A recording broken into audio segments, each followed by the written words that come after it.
I'm really pleased to be here to discuss the critical issue of safe schools, and I want to commend the National Safe Schools Partnership for organizing this briefing on bullying and harassment.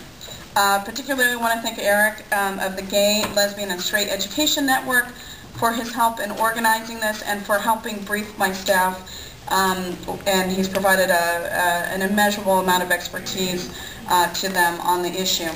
I also want to acknowledge the panelists who have graciously come here to offer their expertise on the consequences of bullying and harassment and the proven methods that have been developed for prevention and intervention. Finally, for those who are in the audience, I want to thank you for participating in this morning's briefing. By being here, you're demonstrating that you know that bullying and harassment are very real problems, or at least that you're willing to learn more, because there are a lot of skeptics about bullying and harassment, to be quite frank with you. And as a longtime advocate for safer schools, I've heard the doubters before. Everybody thinks of schoolyard bullies as a sort of rite of passage in their lives. Everybody experiences that or has seen that on the playground. And, you know, some people even take the tack of, well, what's wrong with a little bullying? It's character building experience, and it makes kids tougher, and we, you know, can't protect kids all the time. But I want to talk to you about how serious this really is, because bullying is anything but a character building experience. Students who are bullied are much more likely to be depressed and suicidal.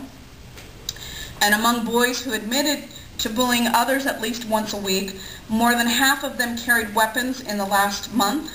43% of them had carried a weapon to school, and 39% of them were involved in frequent fighting.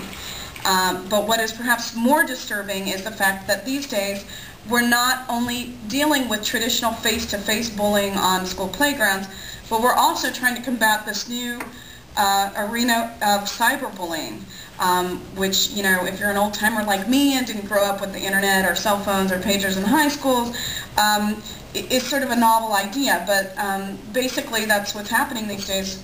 People are using, children are using the internet and cell phones, etc., to torment their peers. And this is a big change in sort of the traditional schoolyard bully scenario, because it means that kids can be bullied at any hour of the day, and even within their own home. So if you think about, you know, traditional schoolyard bullies, once you left school and you got home, you felt like you were safe, or at least in a safe environment where nobody could hurt you. But that's not the case anymore. And because cyberbullying is not a face-to-face encounter anymore, it's in some ways much crueler and presents a whole new set of dangers.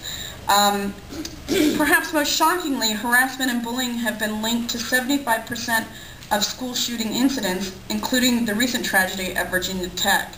And that's something that I really want to underscore, because for those, you know, traditionalists who say schoolyard bullying is a rite of passage, it's got far more dramatic consequences these days.